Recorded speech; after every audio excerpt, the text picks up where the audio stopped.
حسن کی فضیلت سے زیادہ بیان کیا ہوا ہے۔ اچھا، آپ کا سوال ہم سمجھ گئے ہیں، جزاک اللہ کال کرنے کا۔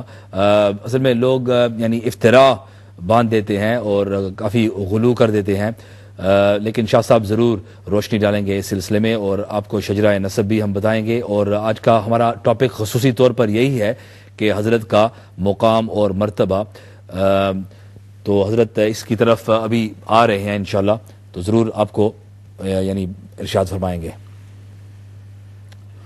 جی، تو میں یہ عرض کر رہا تھا کہ اتنے بڑے مقامات ہیں جی بے شک جنت کے اندر، سبحان اللہ، اللہ رب العزت جل وعلا نے اپنے محبوب بندوں کے لیے اتنے بڑے مقامات جو ہیں وہ مقرر فرمائے ہیں کہ کوئی آنکھ دیکھ نہیں سکتی، کوئی کان اس کے سننے کی طاقت نہیں رکھتا، اور کوئی قلب اس کا اندازہ نہیں کر سکتا، کوئی دل اس کا اندازہ نہیں کر سکتا۔ حضور فرماتے ہیں میں تمہیں اتنا اندازہ بتاتا ہوں کہ اس زمین سے آسمان کی چوڑائی کا اگر ایک دروازے کا تصور کرو، اور ایسا 1000 دروازہ ایک محبوب بندے کی جاگیر کو اللہ تعالیٰ جنت میں لگا دے گا۔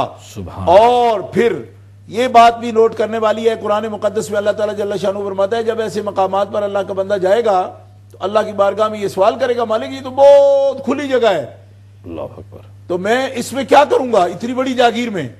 تو اس کو حکم کیا دیا جائے گا، والذین آمنوا واتبعتہم ذریتہم بایمان الحقنا بہم ذریتہم۔ سبحان اللہ، اس کو بڑی جاگیر جو سمجھ رہے ہو، یہ اللہ کی عطا ہے، اور اللہ کی عطا اتنی ہی وسیع ہوتی ہے، اور یہ صرف تمہارے لیے نہیں، جو تمہاری ذریت ہے، جو تمہارے ساتھ جڑے ہوئے ہیں، جو تمہارا شجرہ پڑھنے والے ہیں، تمہارے سلسلے سے متعلق ہیں، سبحان اللہ، تمہاری جسمانی اولاد ہے یا روحانی اولاد ہے، جو تمہارے متبع ہیں، تمہاری پیروی کرنے والے ہیں، ان سب کو بھی بلاؤ اس جاگیر کے اندر، ان کا حصہ ہے، کیونکہ وہ تیرے متبعین ہیں، تیرے سلسلے کے ساتھ ملے ہوئے ہیں۔ الحقنا بہم ذریتہم، ہم ملائیں گے ان کو، ان کی ذریتوں کو ہم ملا دیں گے ان کے ساتھ، اور ما التناہم من عمل من شیء، ان کے کسی عمل کو کم بھی نہیں کریں گے، ان کے رتبے کم نہیں ہوں گے، بلکہ ان کے رتبے کی برکت سے ہم ان کے ساتھ جو منسوب ہیں، ان کے ساتھ نسبت والے ہیں، ان کو بھی ہم ان کے پیچھے پیچھے ان جنتوں میں جگہ عطا فرما دیں گے۔ تو اب میں اس بات کو سمیٹتے ہوئے اس طرف آنا چاہتا ہوں کہ ایک ابتدائی تعارف تو میں نے ولی کا پیش کیا آپ کے ساتھ، بالکل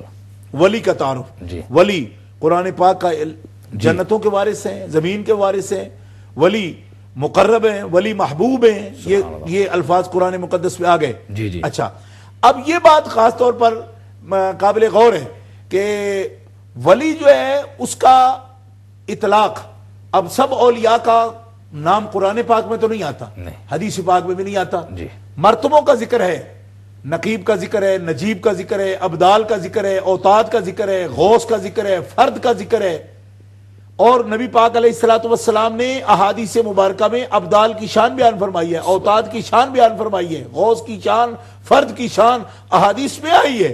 اللہ کے ایسے ایسے مقرب بندے ہیں کہ لو اقسم علی اللہ لعبرہ، رب اشعث اغبر مدفوعا بالابواب، لو اقسم علی اللہ لعبرہ، کہ خدا کے جو اجلے بندے ہیں ان کے تو مرتبہ ہی بہت بلند ہیں، خود خدا کے ایسے بندے ہیں بظاہر غبار آلود ہیں، مگر اللہ کے ہاں ان کے قرب کا یہ عالم ہے کہ اگر خدا کی کسی تقدیر پر قسم اٹھا دے تو اللہ رب العزت جل وعلا تقدیریں بدل کر بھی اللہ تبارک و تعالی ان کی کرامت میں، ان کی عزت میں، ان کی شان میں اللہ ان کی قسم کو جھوٹا نہیں ہونے دیتا، ان کی قسم کو سچا کر دیتا ہے، اور جس چیز پر وہ قسم اٹھاتے ہیں اللہ تعالیٰ ان کی قسم کو سچا فرما دیتا ہے۔ سبحان اللہ، یہ ان کی شان ہے۔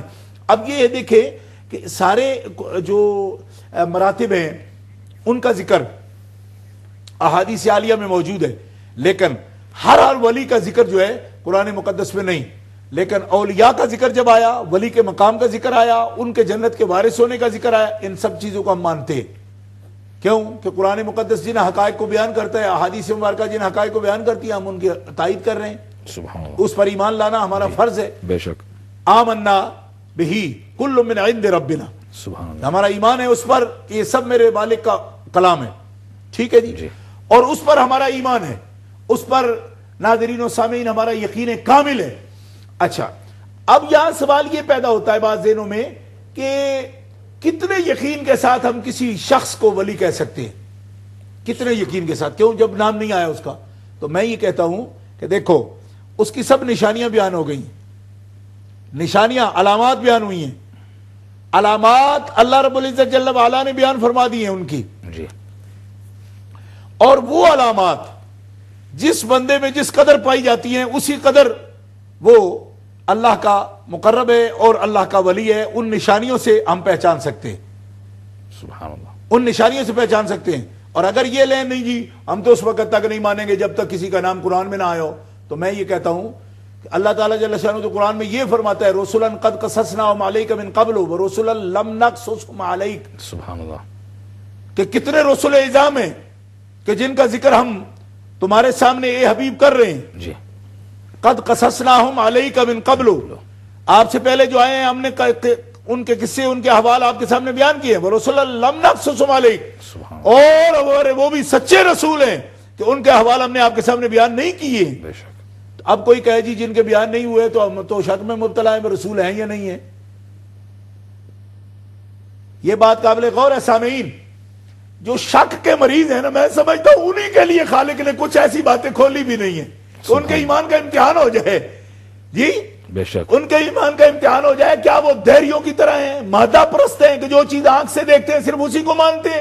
اللہ تبارک و تعالیٰ نے سورہ بقرہ کی ابتدا میں ہی تعریف ہی ان مومنوں کی فرمائی ہے کہ جو غیب پر ایمان رکھتے ہیں، سبحان اللہ، اور صرف وحی کے ذریعے اللہ کے حبیب صلی اللہ علیہ وسلم نے جس چیز کو بیان کر دیا اس پر ایمان رکھتے ہیں۔ تو اب ہمارا امتحان اس میں بھی ہو گیا کہ ہم کتنے شکی مزاج ہیں، ہم حسن ظن کرتے ہیں یا نہیں کرتے؟ ہم کسی اللہ کے ولی کی پہچان کے لیے دیکھو نا کہ ڈھونڈ اور تلاش اور اس کو دیکھنا، غور، مشاہدہ، مجاہدہ، اور کسی اللہ کے ولی کے ساتھ محبت، اس کی اتباع، اس کے لیے اس کے پیچھے پیچھے رلتے رہنا، یہ تبھی پیدا ہوگا جب اگر کھلا کھلا بیان کر دیا جائے گا تو پھر تجسس کس بات کا رہے گا؟ اللہ رب العزت جل وعلا نے ان کو اپنی رضا میں رکھا۔ یہ رضا ہے کہ اولیاء اللہ پر جیسے محبوب علیہ السلام پر اب لباس بشریت کی رضا ڈالی گئی ہے، پردہ ڈالا، آپ حجابات ڈال کے آپ کی حقیقت کو چھپایا۔ اسی طرح فرمایا اولیائی تحتا قبائی، سبحان اللہ، اولیائی تحتا قبائی لا یعرفہم سوائی، اپنے محبوب ولیوں کو میں ہی پہچانتا ہوں اور وہ میری قبا میں چھپے ہوئے ہیں۔ سبحان اللہ۔ حضرت آپ کالر ہمارے ساتھ کافی دیر سے انتظار کر رہے ہیں، مبشر قادری صاحب برمنگھم سے ہمارے ساتھ موجود ہیں۔ جی السلام علیکم۔ وعلیکم السلام ورحمۃ اللہ۔ جی جناب کیا فرمائیں؟ How are you, Maulana Sahab? You okay? الحمدللہ، اللہ کا I'd شکر۔ like to give my salam to Allama Sahab as well. جی پہنچ گیا ہے۔ Okay, the question, Maulana Sahab, is that I've read somewhere whilst I was reading the Seerah of Ghaus Azam. I can't remember the book, but I remember reading, coming to a point, was that when the Prophet sallallahu alaihi wasallam went on Mihraj, he come to a certain stage, Sidratul Muntaha, and on that when he came to that stage, he put his Mubarak feet on the shoulder, or rather the shoulder blades of Ghaus Azam radiyallahu ta'ala anhu. Now I just want to know what is the haqiqat and the reality of this, and if Allama Sahab can shed some light on this matter. Also, I'd like to make a comment to those brothers who deny awliya Allah, is that why is it that only awliya Allah and walis of Allah find Ahl Sunnah wal Jama'ah? If you look around the world, every corner of the earth, you see the awliya Allah only found in the Ahl Sunnah wal Jama'ah. And this is alhamdulillah sharaf only given to the Ahl Sunnah wal Jama'ah. So this is my comment. Jazakallah for your call and for your comment. Undoubtedly, as this is the sign of truthfulness, that the Ahl Sunnah wal Jama'ah is the only truthful on the face of the earth. آپ کو انشاءاللہ ضرور شاہ صاحب جواب پیش کریں گے آپ کی باری پر۔ تو حضرت ان کا سوال یہ تھا کہ جب حضور صلی اللہ تعالیٰ علیہ وآلہ وسلم معراج پر تشریف لے گئے تھے اور جب سدرۃ المنتہا سے تجاوز انہوں نے فرمایا تو اس پر پھر انہوں نے یعنی وہ کہہ رہے ہیں کسی روایت میں انہوں نے پڑھا ہے یا کسی کتاب میں کہ غوث اعظم کے کندھوں پر آقا علیہ السلام نے اپنے قدم مبارک رکھے اور آگے چلے گئے۔ تو اگر یہ صحیح ہے کہ نہیں، بعد میں انشاءاللہ ان کی باری پر آپ گفتگو فرمائیں۔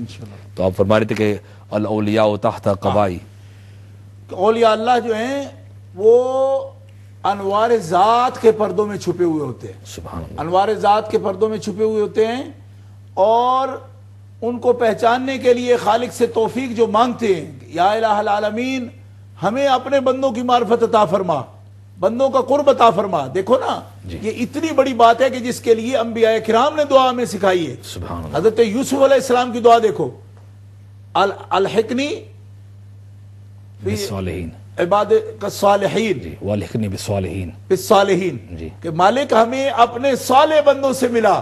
سبحان اللہ. ٹھیک ہے، تو یہ اصل میں نبی جو ہوتا ہے وہ صالح بندوں کا سردار ہے، ہر نبی، بے شک وہ تو اولیاء کا تاج ہے. بے شک.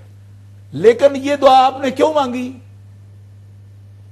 یہ دعا ہمیں تعلیم امتوں کی تعلیم کے لیے ارشاد فرمائی ہے. یہ اتنی بڑی بات ہے اللہ کے بندوں کے ساتھ ملنا. اللہ تعالیٰ جل شانہ کا ارشاد ہے نا، کونوا مع الصادقین، بے شک نیک لوگوں کے ساتھ ہو جاؤ.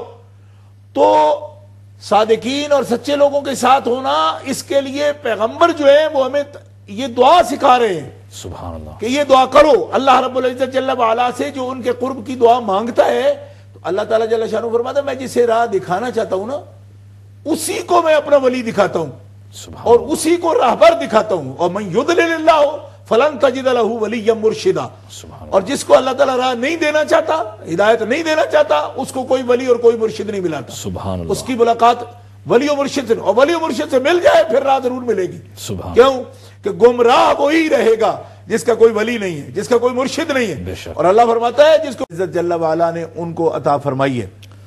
تو یہاں لفظ ولی جو ہے اس کا اطلاق یعنی اللہ رب العزت جل وعلا اپنے قریبی، اپنے دوست کے لقب سے اور اس اعزاز سے اور اس مقام سے اپنے بندوں کو نواز رہا ہے.